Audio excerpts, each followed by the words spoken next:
June 2026 in my hometown. Every day watching the news and share the new international news every time international news, every time take care family, every time take care work, every time take care universe, every time sacrifice for family, every time sacrifice for work, every time sacrifice for Buddha, every time sacrifice for universe. Sacrifice is teaching the good thing, to know the good thing in universe. Every day study Buddha and study family and study universe. Thank you guys. Every day share the new international news, the world, the universe, the world, the thing, every time, everywhere. Thank you guys. Xin chào cả nhà. Hôm nay là tháng 7 năm 2026.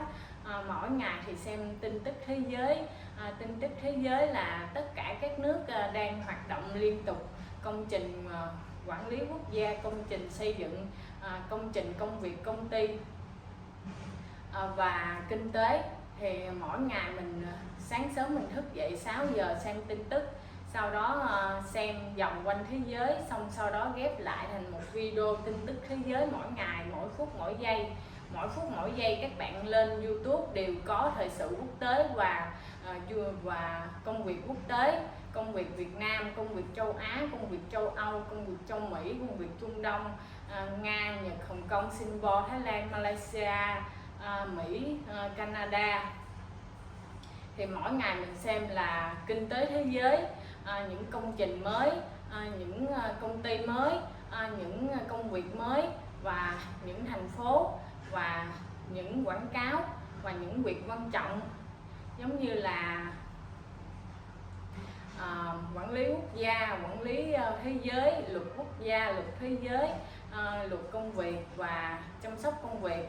Thì mỗi ngày mình xem tin tức và mình ghép lại tất cả các nước với nhau thành vòng quanh thế giới, mỗi nước trên thế để tham gia hôn lễ.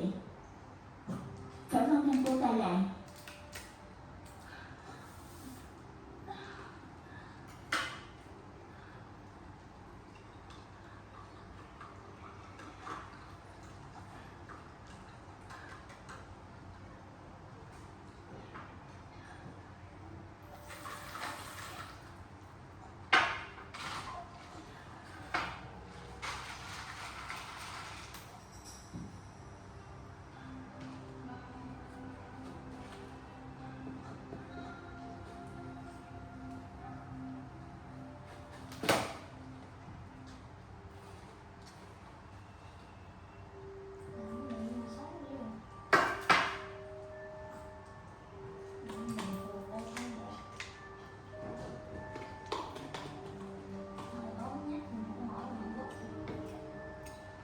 Gì cả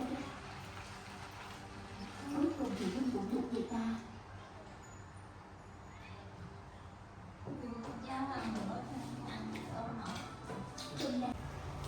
Hi guys, welcome to Vietnam. Cooking every day, many cooking. This purple onion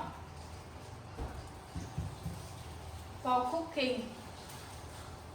Xin chào cả nhà, đây là hành tím nha. Bạn mua về các bạn treo lên nơi khô ráo thoáng mát.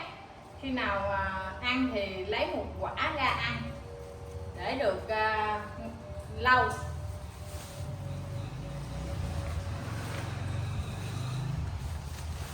Còn đây là nấm đông cô, nấm đông cô. Đây là set đại bổ. Đại bổ là có nho khô nè, có nhân sâm nè, có rễ cây nè, với các loại bạch chỉ, xiên khung, hoài sơn, đương quy, cao lâm, cao ly sâm, phòng đảng sâm, bắc đổ trọng đầy. Một bộ gì 25.000 hấp hầm lên ăn. Còn đây là nấm đông cô. Nấm đông cô là thơm lắm. Ví dụ các bạn ăn một tô miếng là để 2-3 cái, nó thơm mà bổ.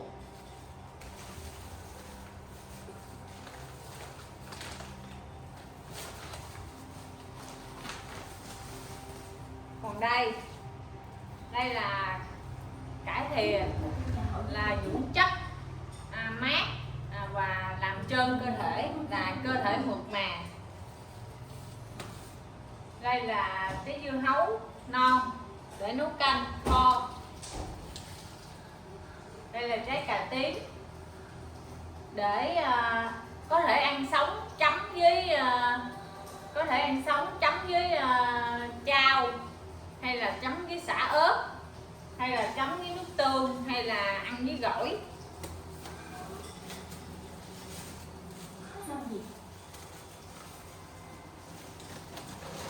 Đây là cà tròn có thể ăn với đồ chưng, đồ kho, có thể nấu canh chua, có thể ăn sống.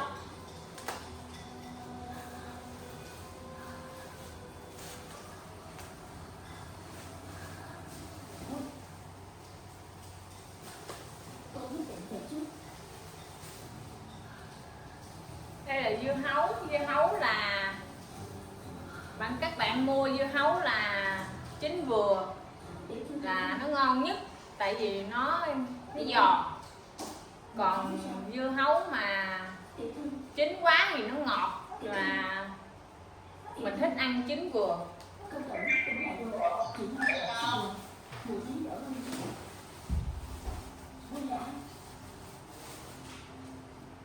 Còn đây là bí đỏ, là mỗi ngày mình ăn nửa trái bí đỏ, cái nửa cái bông cải.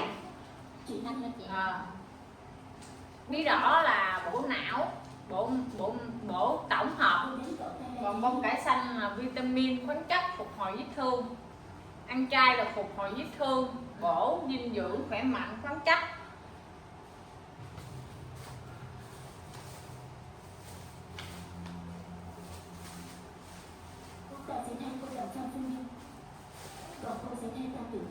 Còn đây là dưa leo là mỗi ngày ăn dưa leo cho mát, thanh lọc và dưỡng chất. Đậu bắp là mát, thanh lọc, dưỡng chất. Khi các bạn bị khô da, khô khớp, khô cơ, hay là khô người, thì các bạn ăn dưa leo với đậu bắp vô là nó mượt, nó mềm mượt và nó trơn lại.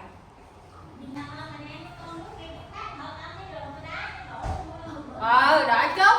Hi guys, welcome to eat vegetarian. Xin chào cả nhà, hôm nay tới hàng là cà tím nha. Mình ăn cà tím chấm chao. Sắc ra.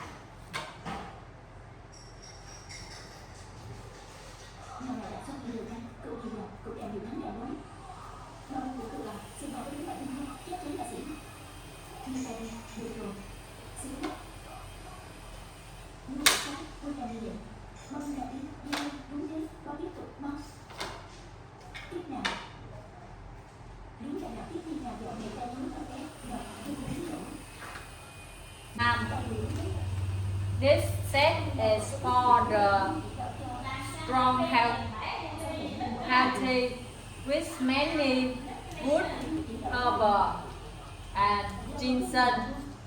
Can cooking and everyday eat more healthy. Xin chào cả nhà. Đây là đại bổ tiềm, bắc đỗ trọng, phòng đảng xanh, cao linh xanh, bắc đại táo, đương quy, bắc kỷ, hoài sơn, kỷ tử, phụng địa, xiên khung, ngọc trúc, bạch kỷ. Nấu canh đây. Thơm.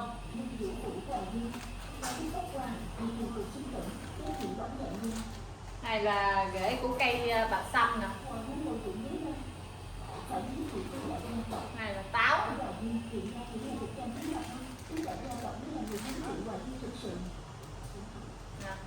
Nguyên bộ này 25.000, các bạn mua về để vô hầm lên chín rồi uống xong ăn.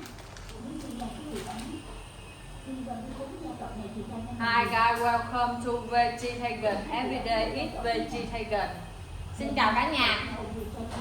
Hũ chao này 25.000. Mỗi ngày đi chợ mua bí, khoai, củ quả và luộc ăn. Hôm nay là mua trái cà 5.000 chấm chao ăn. Mình ăn ít cơm nhiều rau cho nó mượt mà.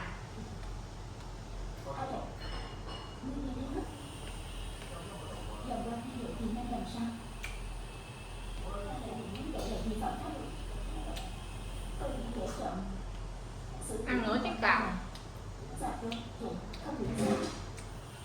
ngon lắm các bạn. Trái cà nha. Rồi có thể là làm nhiều món á.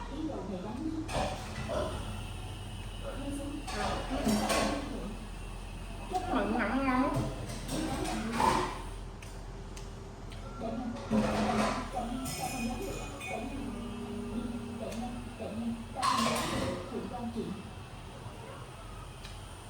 Cái trà này là ăn là dinh dưỡng, khỏe mạnh, đẹp, đẹp da, bổ. Nhưng dị ứng là không ăn được nha.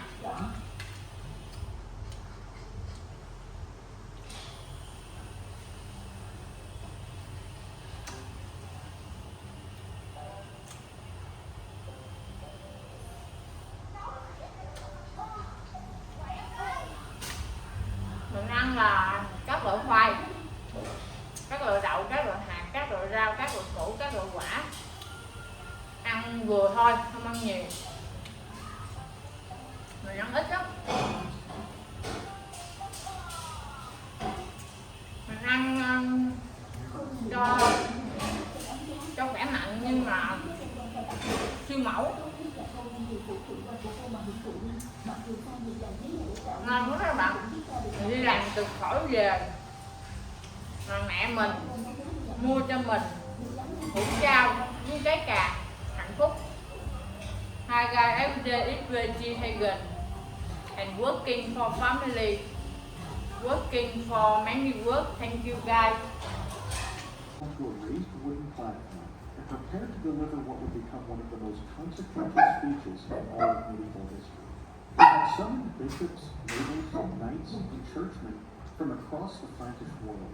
They had gathered for a church council, but what Urban gave them instead was a call to war, one that would echo across Europe, stir tens of thousands to action, and ignite 2 centuries of crusade. Urban spoke not in Latin, but in the vernacular, the common tongue of the people, so that no word would be misunderstood. His message was both terrifying and electric. He claimed that Christianity was under attack. The Holy Land, he said, had fallen into the hands of a people, quote, alien to God, those who defiled sacred sites, oppressed Christian pilgrims, and spilled the blood of the faithful. Jerusalem, the heart of Christian memory and devotion, was no longer safe. He offered his audience a stark choice: sit idle while the faith was crushed, or rise as soldiers of Christ to reclaim what had been lost. But he also offered something more. For those who took up the cross, Pope Urban II promised the remission of sins, an unprecedented spiritual guarantee. Not just penance, not just grace, but complete absolution of sin. Eternal salvation in exchange for armed service. Then came the cry that would define the movement, Deus Vult, or God wills it. Whether the phrase was started by Urban himself or erupted spontaneously from the crowd, the effect was electric. Men tore strips from their tunics to form makeshift crosses and swore to march east. Some were moved by piety, others by guilt, glory, debt, or opportunity. But all of them believed they were answering a divine summons. Yet Urban's sermon didn't come from nowhere. He had spent months preparing it, carefully laying the groundwork, and he knew exactly what he was doing. This wasn't just a religious appeal, it was a political masterstroke. He didn't only call on the lords of France or the knights of Germany either. Urban's message was pan-European. He reached out to, quote, all who are of the Lord, which meant peasants, warriors, clergy, and kings alike. And that breadth was intentional.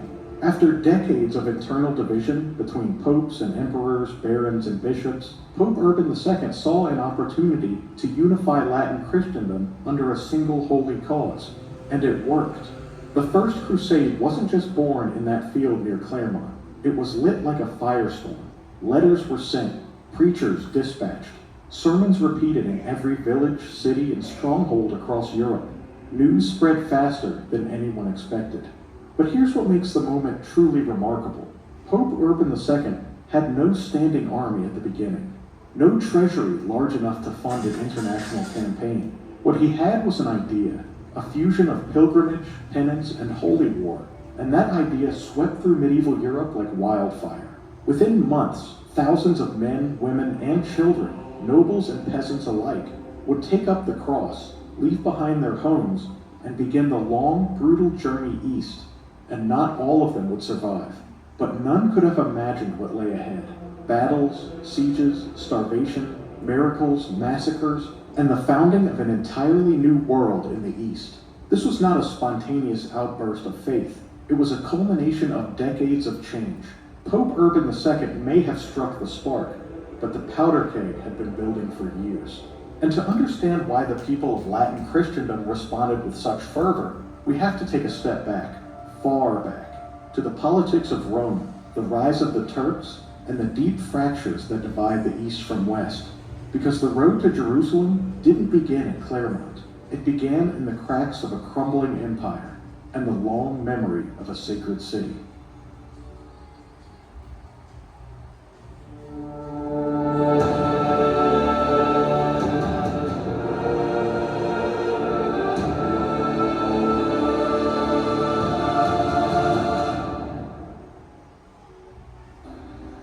To the east, long before Pope Urban II's sermon, another empire was in crisis. The Byzantine Empire, once the eastern half of Rome itself, had dominated the eastern Mediterranean for centuries. Its armies guarded the great cities of Asia Minor. Its scholars preserved the knowledge of antiquity, and its emperors ruled from the glittering palace halls of Constantinople. But by the mid-11th century, that grandeur was cracking beneath the surface.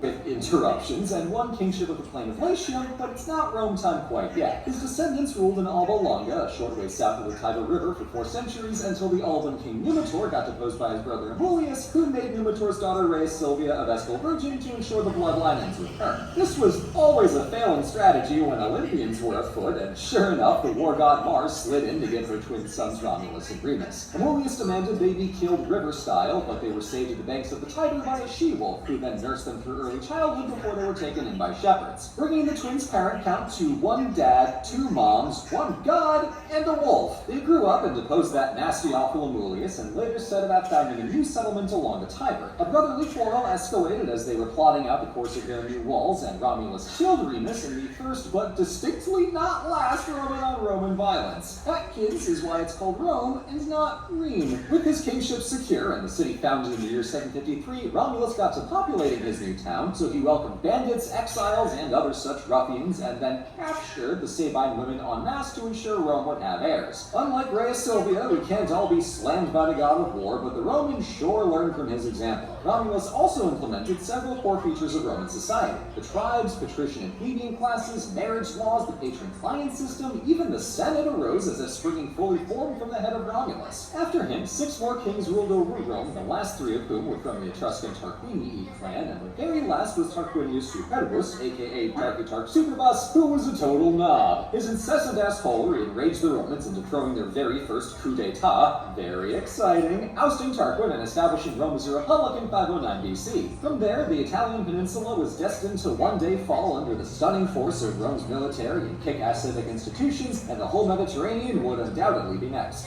This origin story is dignified, tidy, a little self-indulgent, but above all else, convenient. So let's go through this and, rip it apart. First off, Rome's founding date of 750... B3. That hefty 4-century gap between Aeneas and Romulus went largely unexplained until Dionysius of Halicarnassus seemingly invented the entire concept of the Alban kings in his Roman Antiquities from the 1st century BC. The kings of Alba Longa have very little characterization, and some can be mapped onto nearby Latium place names, so it's not a stretch to think Dionysius decided that hill over there is totally derived from this ancient king, you guys. I promise. Don't Google it. I promise. Please don't investigate it. It's only when we run into the twins' backstory that the Alban kings Numitor and Amulius actually do anything. The boy's story is overtly mythical, and even Livy questions Mars and the wolf, but what might be less believable than divine parentage is the idea that 7 kings ruled Rome for a combined 244 years, which requires an unbroken string of 7 35-year reigns on average. That is a royal runtime matched by only 2 emperors before the fall of Western Rome. And yes, that of all things is where I draw the realism line, because each segment of the story feels abundantly retrofitted to clean up a messy set of chronologies between key events. The well-known establishment of the Republic in 509, the vaguely understood foundation of the city in the mid-700s-ish, and the heavily mythologized Trojan origins of Aeneas.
Local economies. It's investing in homegrown technology while cultivating an appetite for matcha at home. Fansui reports from Guizhou province, which is a major matcha hub in China. China wants to become a global matcha powerhouse and reclaim what it says is a Chinese tradition. This factory in Tongren City in the southwestern province of Guizhou supplies matcha processing equipment to producers across the country. 好，老师可以介绍一下你们的设备吗？好的，这个设备呢叫比叶机，它的作用是从我们的茶农在山上把茶青、茶叶、鲜叶倒进去这边投入里面，然后均匀的输送我们的加工设备，就是我们生产碾茶、抹茶的前端第一个设备。Once processed, these tencha leaves are ready to be ground into matcha powder. The machines here cost about 40% less than imported equipment, making it easier for tea-growing regions not traditionally known for matcha to enter the industry. The company has set its sights on the overseas market, but for now, its biggest customers are at home. 那么今年呢，整个订单已经排到了12月份，整个生产量呢是完全无法满足国内设备的需求的。China isn't just producing more matcha. This country of 1.4 billion people is cultivating a taste for matcha. Across Guizhou province, the streets are taking on a shade of green. Businesses are putting matcha on the menu, including this noodle shop. Zhang Jun quit his job and poured 6 million yuan, or about $886,000 US into this restaurant. 因为它起源于我们中国的唐宋时期嘛，现在呢这个抹茶呢又回到了我们中国，然后后来有了这个抹茶以后呢，我就说尝试一下变革。Customers couldn't stomach the noodles when he first set up shop, describing them as bitter and rough. But after 2 years perfecting the recipe, the noodles have become a local attraction, drawing even foreign tourists for a taste. Matcha soybean, matcha noodles, matcha mantou, and matcha dumplings. I've been saving my stomach for this, so let's taste the noodles first. Party's proposals to help young Singaporeans secure stable first jobs, something it says the Economic Strategy Review pays too little attention to. The government, in response, says expanding work-based pathways is a key part of the review, and it will continue strengthening them to help young Singaporeans build skills and gain experience. Nicole Qatar with more. The Workers' Party says finding work is getting harder for many young people. AI is accelerating the problem as companies automate entry-level tasks and become less willing to train beginners. This puts Singapore at risk of producing fewer experienced workers over time. WP's Andre Lowe suggests a proper national apprenticeship framework, skills-based hiring, and expanding the government's ability to verify and assess competencies. The first job is where someone takes a chance on you. It is where you gain the experience that every subsequent employer expects you to have. A young person cannot create their opportunity alone.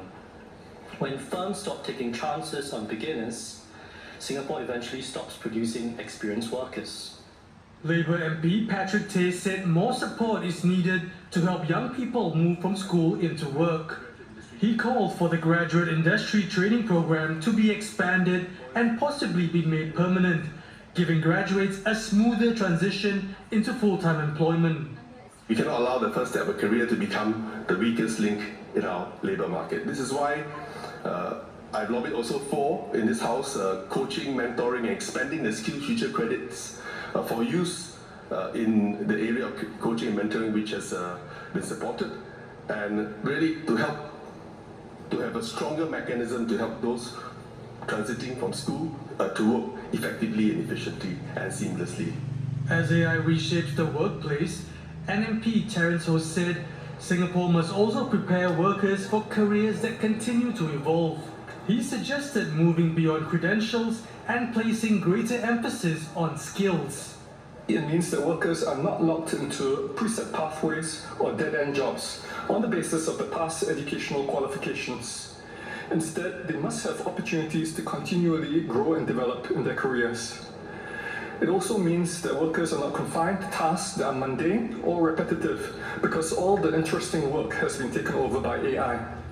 Responding to the debate, Minister of State for Manpower Dinesh Vasudesh said the labour market for fresh graduates remains resilient.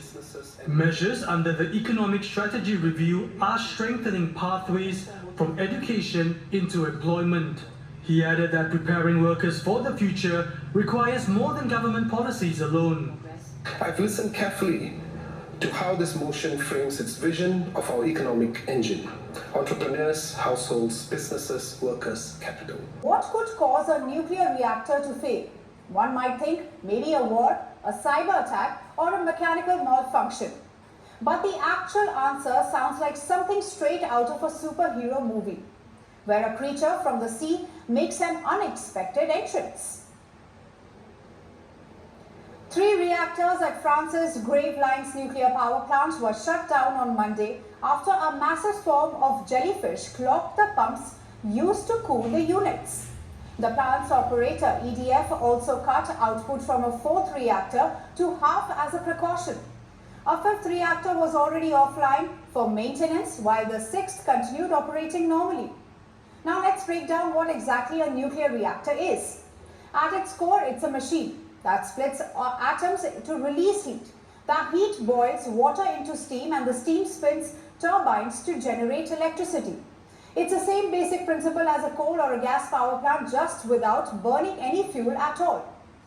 The world's first nuclear power plant went online in the Soviet Union in 1954.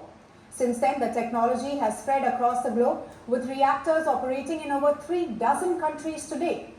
The United States runs the most reactors of any nation, but France gets the largest share of its electricity from nuclear power, more than any other country in the world. That's what makes Gravelines so significant. It's not just any plant, it's the largest nuclear facility in Western Europe and a key piece of the power grid that keeps much of France running. Now let's also understand why this happened and how can a swarm of jellyfish shut down a nuclear reactor. Because the plant uses seawater from a As you can all see for yourselves, we are delighted to be joined by our colleague, Undersecretary General Jean-Pierre Lacroix, who, as you know, heads the Department of Peace Operations. He will be here to discuss the International Day of UN Peacekeepers, which is being observed today with a number of special ceremonies. And he has some special guests with him, which he will tell you about. And as you saw this morning, there was a ceremony held to mark UN Peacekeepers Day. The Secretary General laid a wreath to commemorate the nearly 4,500 people who have lost their lives since we began our peacekeeping work almost 80 years ago. Speaking at the ceremony, he said, as the events of this very week remind us, peacekeepers continue to face peril in the cause of peace, and we pay the highest tribute to their service and to their sacrifice. UN peacekeeping has proven to be one of the international community's most effective responses to conflict. Across the globe, the Secretary General said the UN Blue Helmet is a symbol of hope for communities at their darkest hours, and I think we'll hear from our guest about that. He said he is inspired by the women and men who wear the blue helmet, as they are protectors of the vulnerable and guardians of hope in places where hope is often in short supply. His full remarks are shared with you, so I will give Jean-Pierre the floor, and then we'll take some questions. Jean-Pierre, please, welcome. Thank you very much, Stefan, and very good afternoon to all of you. Thank you for being here. And it's really a pleasure for me to be joined in the room by two of our colleagues, and then another one who I believe is joining us on the screen or will be momentarily.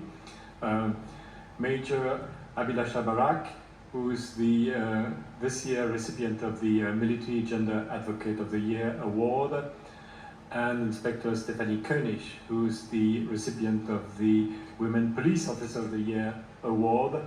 And so extremely happy and grateful for your presence. And I believe that we are joined, or we will be joined, by Sergeant Reyes of Uruguay, who is one of the recipients of... All right. Good morning, everyone. We, the representatives of Colombia, France, Greece, Latvia, Liberia, Panama, the United Kingdom, and my own country, Denmark, all signatories to the shared commitments on women, peace and security, believe that peace efforts must be strengthened in South Sudan to avoid the country collapsing back into a civil war. The revitalized peace agreement is repeatedly violated, threatening peace and security in South Sudan. Women's representation in political and decision-making positions continues to fall short of the 35% quota set in the agreement. Conflict-related sexual violence continues to be used as a tactic of war, and women human rights defenders and women's rights activists face ongoing intimidation and harassment. Nearly 60%, more than 250,000, of those forcibly displaced in South Sudan since the start of the year are women and girls. The most critical situation is in Jonglei State, where hundreds of thousands, including around 192,000 women and girls, have been forced to leave their home. The following action points are crucial. First, we demand the immediate cessation of hostilities, as well as investigations and accountability for violations of international humanitarian law and human rights law. Second, we condemn all acts of sexual and gender-based violence and stress that survivors must be given. By China in Indonesia, just east of the island. Taipei has accused Beijing of dangerous and provocative behaviour, while Indonesia insists the exercise was routine. Foreign Affairs reporter Stephen Jedgetts joins us now with more. Hi there, Stephen. So what exactly happened yesterday and why is it unusual?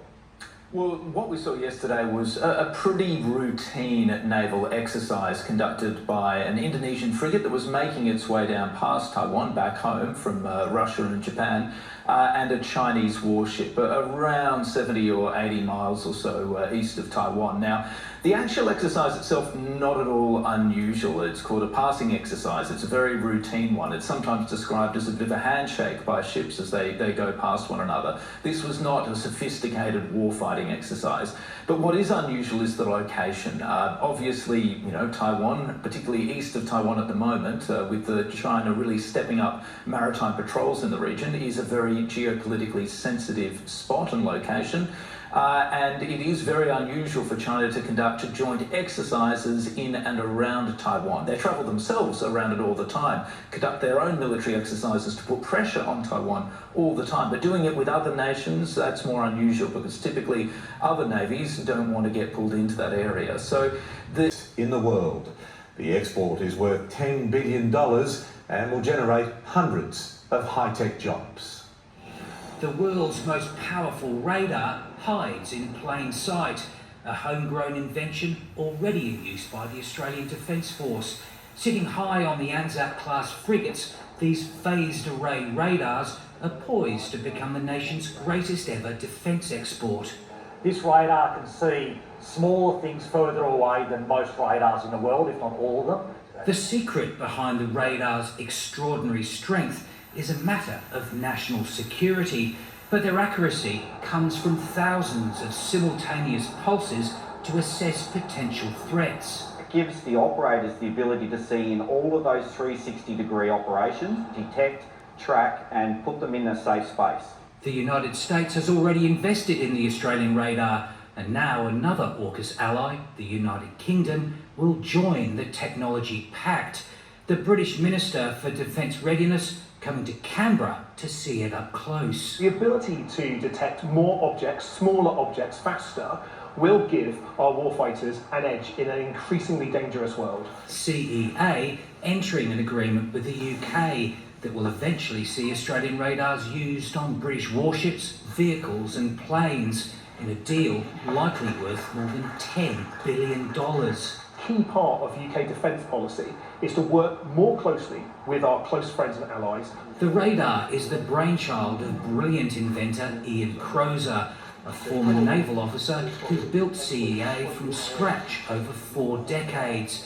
The company now employs more than 800 people in 4 states and territories. And Ian is a dead-set genius, and the whole nation should be very grateful for his contribution. The technology in this radar is so good, the government made a remarkable... Jobs and infrastructure keeps up with the city's projected population growth. By 2046, the city is set to grow to 6.6 million people from 5.3 million today. Julia Andre is covering the story and is with me now. Very good morning to you. Julia, just how many more homes will Sydney need? Hi, Kath. Well, Sydney is going to need 800,000 new homes over the next 20 years and 950,000 new jobs. And that's because the city's population is going to grow by almost a quarter. Now, I'm actually in the State Library's maps room today, and you can see here it's quite fitting because we've got some of the original advertisements for subdivisions within Sydney selling land in suburbs such as Narrabeen, Marrickville, and in Sutherland and Como. And So today, or traditionally I should say, in Sydney, most of the housing has been focused, or most of the jobs and the economy has been focused in the east. So traditionally, Sydney-siders who live in the west have had to spend a lot of time catching public transport or driving to the east to work. Now, the state government wants to make it that the economic powerhouse of the city is in the west. And so Western Sydney residents can live and work within their own suburbs and don't have to be travelling a long way to get to their jobs. Meanwhile, this plan has set out that the state government wants to heavily invest in housing and high-density housing in the east. And the state planning minister, Paul Scully, today in this room warned Eastern Sydney residents and those in the North Shore and the lower North Shore that they should expect high-density housing in their suburbs. Here's what Minister Scully had to say earlier. What we are recognising here with the introduction of a requirement for 30-year pipeline of ongoing feasible and zoned and planned land is making sure that we are continuing to look at that and look at things beyond just a 5-year housing target or just an electoral cycle. Everyone has said for a long, long time, it's about time planning looked long into the future. Well, this is looking decades into the future and making sure that we're introducing the instruments to allow us to achieve that longer-term framework. Have to give the defenders a head start. The technology, AI models are going to keep advancing. If it's not us, one day releasing a Mythos level model, another AI company will. But it actually matters who you give access to first and how long they have to patch some of the vulnerabilities that Mythos was capable of revealing. And so we're taking this very cautious, very tiered approach, which I know in some ways is frustrating because people really want access to the model. But I think, again, as a company that's founded on these principles of being ethical, being responsible, we felt it was important to give access to the organizations that were capable of really helping us defend against some of these risks, and then slowly widening that circle to more and more critical infrastructure until eventually we feel it's safe to release it more widely.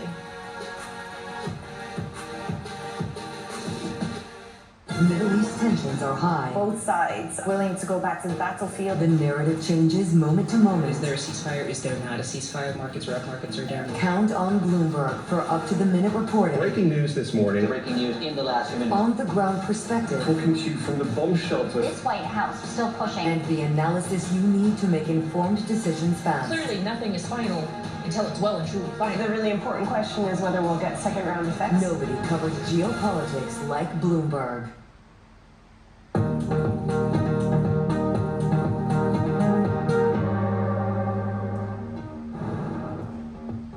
Welcome back to Horizons Middle East and Africa. Some breaking news lines on the Bloomberg terminal just now about Japan. Takeichi. Skilled foreign professionals choosing to work there.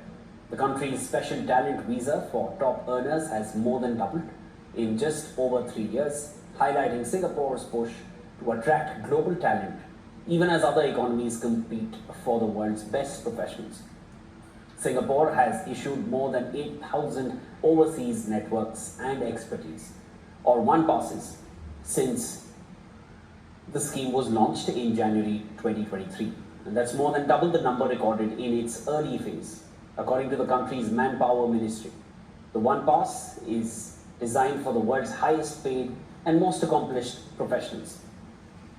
To qualify, applicants generally need a fixed monthly salary of at least $23,000, although exceptional talent in fields such as science, technology, research, sports, and the arts can also qualify without meeting the salary threshold.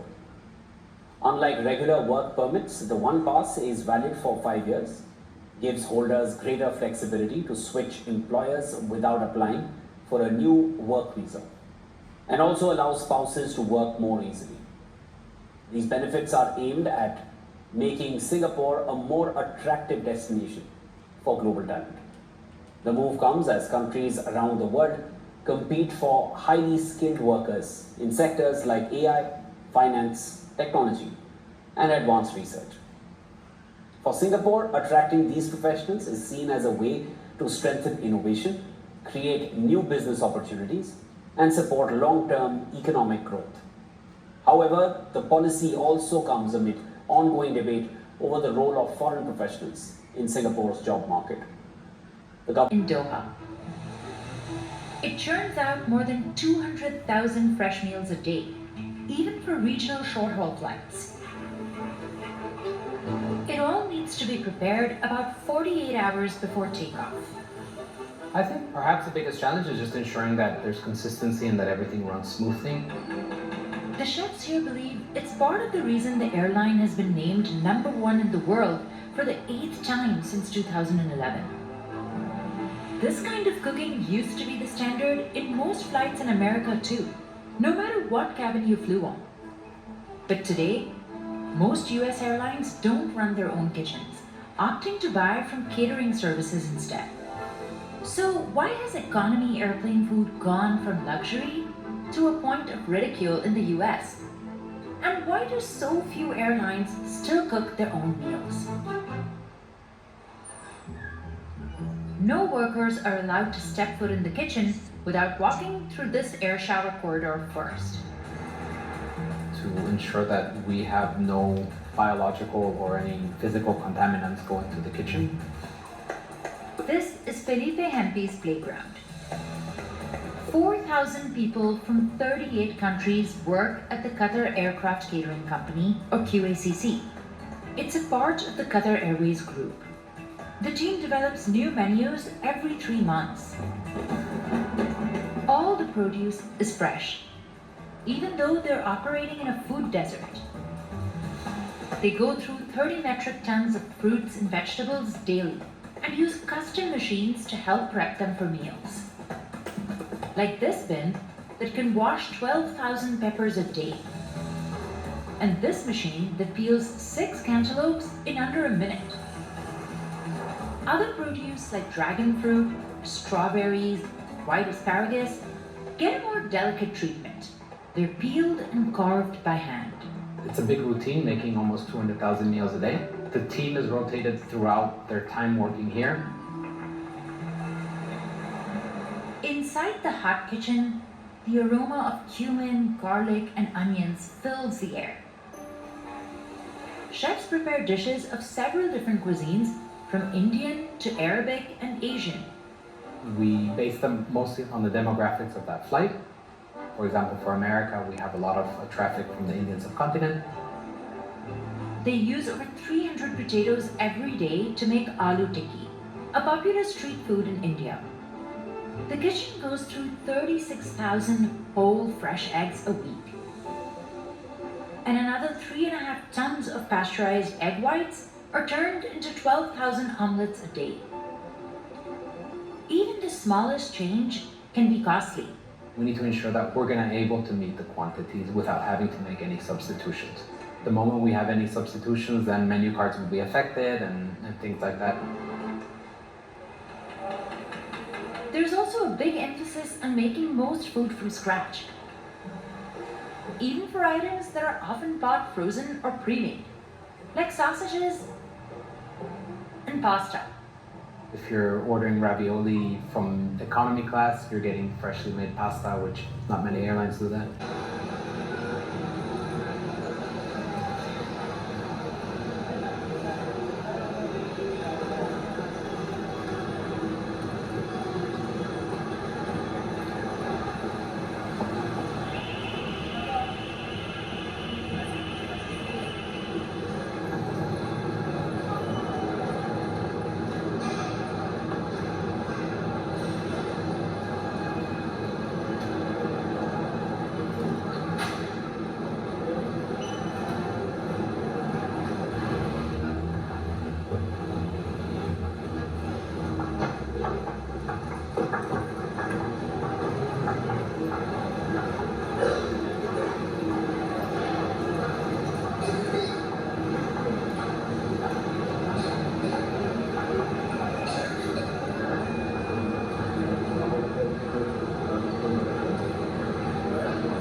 orinar encima de alguien. Hay una rata aquí.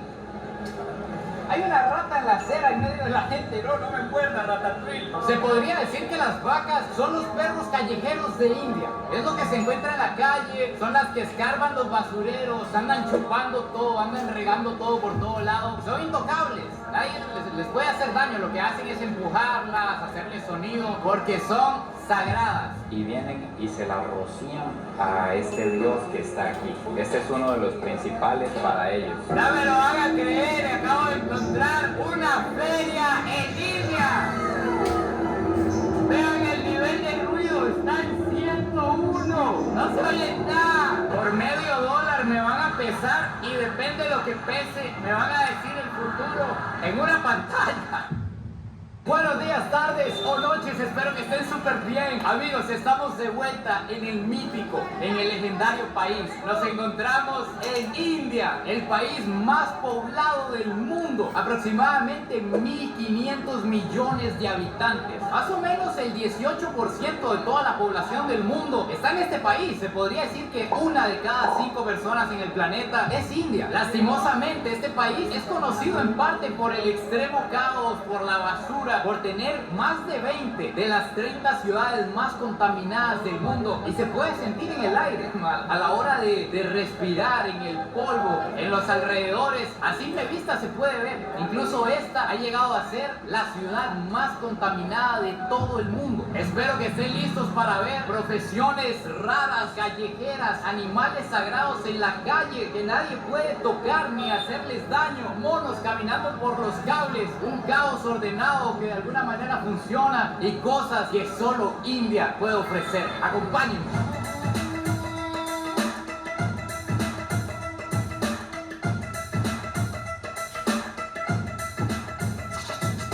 Específicamente nos encontramos...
con 65.000,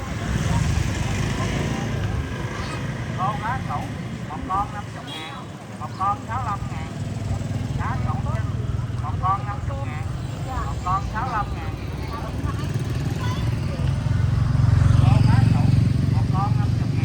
một con 65.000. Trời ơi, con có 50.000 à mẹ ơi.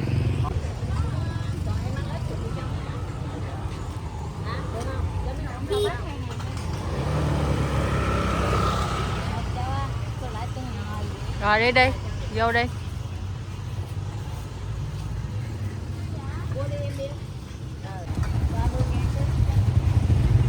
Đừng có dính tôi nha.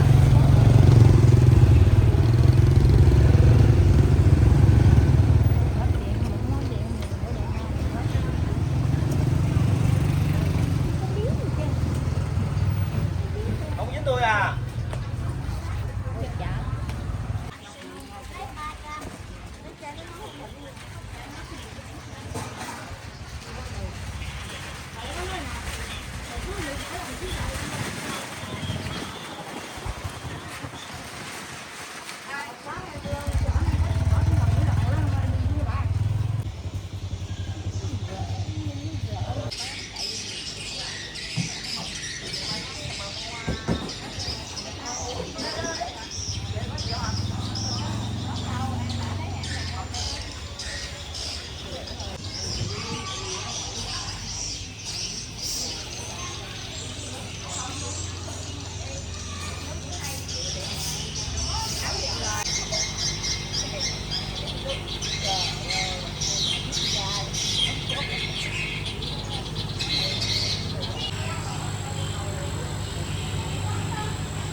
Không.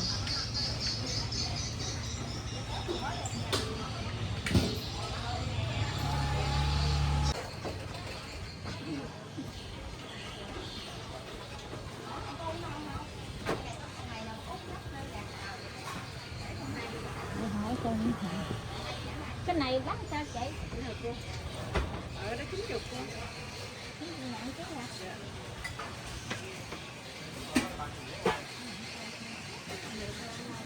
6 năm rồi. Có đẻ không chị? Không có cho đẻ. Nhỏ quá đẻ tội nghiệp. Đó nó là cô loại giá trị Chihuahua. Chihuahua. Này là bút đồ. Mấy cái đó là mấy con đó là nước ngoài không? 20.000.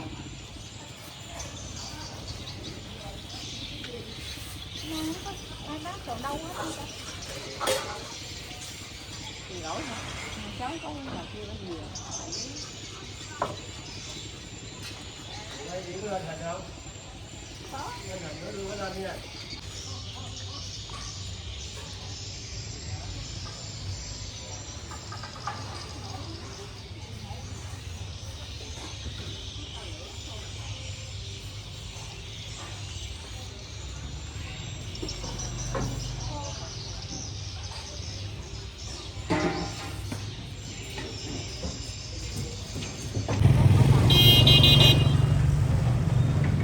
25.000.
Humans have always looked up to the heavens in wonder. Sightings of stars and planets, comets and eclipses are awe-inspiring and help us to try and understand our place in the cosmos. Technological advances made just over the last few decades with larger and more powerful equipment mean that we can now probe much deeper into the unknown universe of countless galaxies, planets and stars to understand its origin and growth.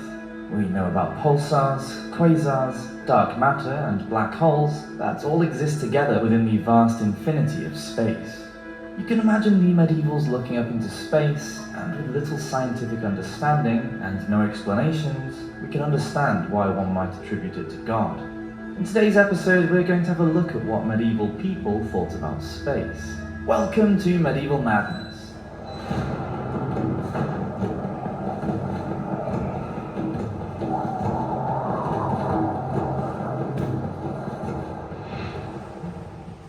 The science of God. Faith and science were intertwined during the Middle Ages. Both the sciences and the humanities were studied in the universities. There were 7 liberal arts: grammar, rhetoric, music, geography, logic, arithmetic, and astronomy, which, being the study of the planets and other cosmological phenomena, was the basis for astrology. The latter tried to connect any celestial happenings with events and human concerns here on Earth. In the Middle Ages, almost everyone believed that what happened up in the stars affected their daily lives. Of course, for the medievals, the world and everything in the universe was created by God, and in that way miracles could and did happen. But people didn't just rely on miracles. Along with their prayers and visits to churches and cathedrals, they also put some faith in medicine and visited healers. It wasn't a one or the other type of thing. Science and God went together because God was responsible for everything in creation. Much of what motivated the medievals was the idea of becoming closer to God, whether that was by reading the Holy Scriptures or by looking at nature and seeing this as evidence of His plan and existence. 2,000 years ago in the Roman province of Judea with a message of love and compassion. Christianity grew out of Jewish traditions and was shaped by Roman cultural and political structures for several centuries. Jesus left no writings, but the main sources of information regarding his life and teachings are the 4 canonical Gospels written by his early followers. According to them, Jesus was born to a Jewish virgin named Mary in Bethlehem. His conception was a supernatural event as God impregnated her via the Holy Spirit.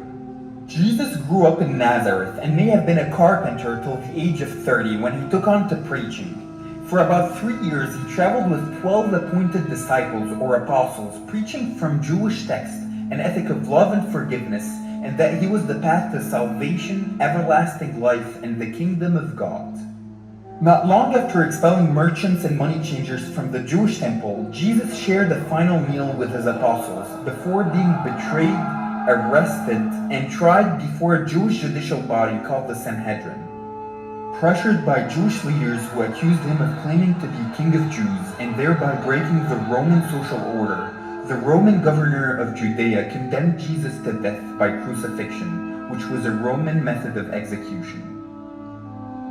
Dangerous occupation, and no woman knew that better than Joanna I of Naples. She had a talent for ruling, an ability which inevitably threatened the powerful men around her. Let's travel back in time and have a look at the very bad reputation of Joanna of Naples. Welcome to Medieval Madness.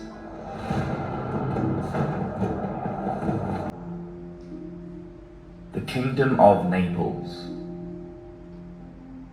Joanna was born into the Angevin dynasty, a French royal house that ruled England in the 12th and 13th centuries. From 1144 and over the next 10 years, Geoffrey Plantagenet and his son, the future Henry II, both counts of Anjou in France, gained power of many lands in Western Europe, which later became known as the Angevin Empire. Joanna's great-great-grandfather, Charles of Anjou, claimed the Kingdom of Naples in 1266, when it included the island of Sicily. Charles was a member of the French royal family, being the brother of King Louis IX, which gave him the opportunity to marry Beatrice, the Countess of Provence. With her influence and money, he was able to conquer Naples and link it with the County of Provence. Intent on being more powerful than his brother, the king, Charles now turned his attention east to the Byzantine Empire, and in 1277 he purchased the title to the Kingdom of Jerusalem.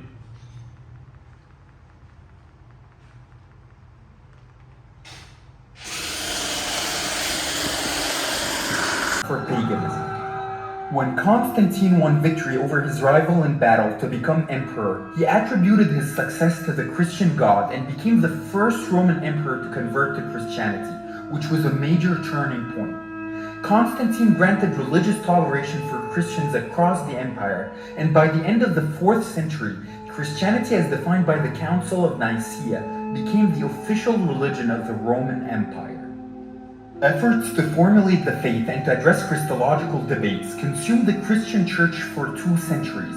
The Council of Chalcedon, for example, affirmed that Jesus had 2 natures, fully God and fully man at the same time. Tertullian is hailed for the first use of the term Trinity, which does not appear nor is explicitly taught in the Bible. The doctrine which is now central to Christian faith explains the relationship between the Father, the one true Creator God taught in the Old Testament, and Jesus the Son and the Holy Spirit, who are concluded to be fully divine given what the Bible teaches about them. The Trinity addresses the question, if the Father is God, the Son is God, and the Holy Spirit is God, then how can we say that there is only one God as per the Old Testament? Related to this, a long theological debate over the origin of the Holy Spirit, whether it proceeds from God the Father alone or from both the Father and the Son, partly led to the split of the Church between Catholicism and Orthodoxy. The Great Schism was also due to disagreements over papal primacy, and was exacerbated by cultural and historical differences between the Latin West and the Greek-oriented East. During the Middle Ages, a series of long religious wars known as the Few events of the last 250 years had an impact on the Western world quite like the French by revolutionaries. Many of these rebels sought to change France toward their idealized visions of liberty and equality. But what started as an attempt to change the French state soon spiraled into immorality, cruelty, and careless destruction. The events that have been refuting this narrative. In truth, the French Revolution was much more complicated and nuanced than a simple case of an oppressed underclass versus greedy aristocrats. Revolutions in history are almost never purely from the bottom up. It was a complex conflict where allegiances were constantly shifting, and there were good and bad people on all sides. The revolution was fought over the meaning of concepts like liberty, equality, and separation of church and state, concepts that are still relevant today. But the events of the French Revolution also got very dark. While some aspects of French society were improved, others were made much worse. Many of the worldviews it unleashed were extremely damaging and remain a problem even in our time. Despite happening 2 centuries ago, there are still many lessons that can be drawn from the revolution's events. In this video, I'll be explaining what exactly happened in the French Revolution and why it was worse than you think. We can't understand the French Revolution by only looking at the immediate causes. The reality The dark winters of the late Middle Ages were colder and more dangerous. With starvation and death from illness always threatening to strike, winter was a frightening time. Welcome to Medieval Madness.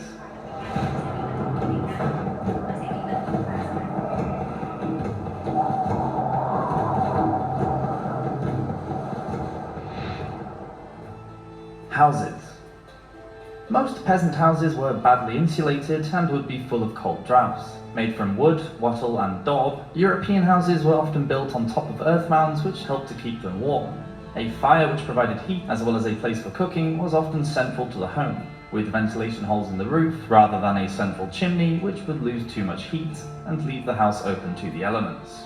Of course, this meant that the peasants would reek of smoke as soot would quickly accumulate, especially during the winter months. Sometimes there would be a second floor which would be reached by a ladder and would be used for storage.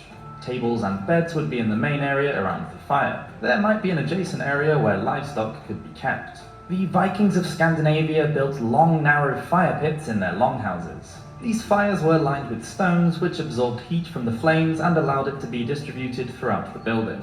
Viking longhouses had integrated byres where cattle would be sheltered during the colder months. Not only were cows, chickens and pigs kept as a source of food and raw materials, but also as a source of heat. Using animals for their additional body heat had its drawbacks though. It meant that life indoors was crowded, stinky and noisy, but at least you wouldn't freeze to death if you were spooning a pig with a decent fire blazing, some Marvin Gaye playing in the background, a couple nice bottles of Chateau Cheval Blanc. You get the picture. In houses which used portable braziers, safety was quite a problem and many houses burned down because of carelessness. Stone buildings are notoriously cold and glass windows were only for the elite. In the winter months of the 1230s, London's Palace of Westminster was glazed so that the chamber may not be so windy as it used to be. It did not solve the problem of coldness, but at least it stopped any icy winds from blowing through the building. And in southern France, on the island of Maguelone, the cathedral windows were sealed with plaster during the colder months. Poorer people could only try and cover their wall openings with paper or foliage to prevent drafts. Clothing. A combination of both insulation and radiation were the best ways of keeping warm, and this was done by being near to a heat source and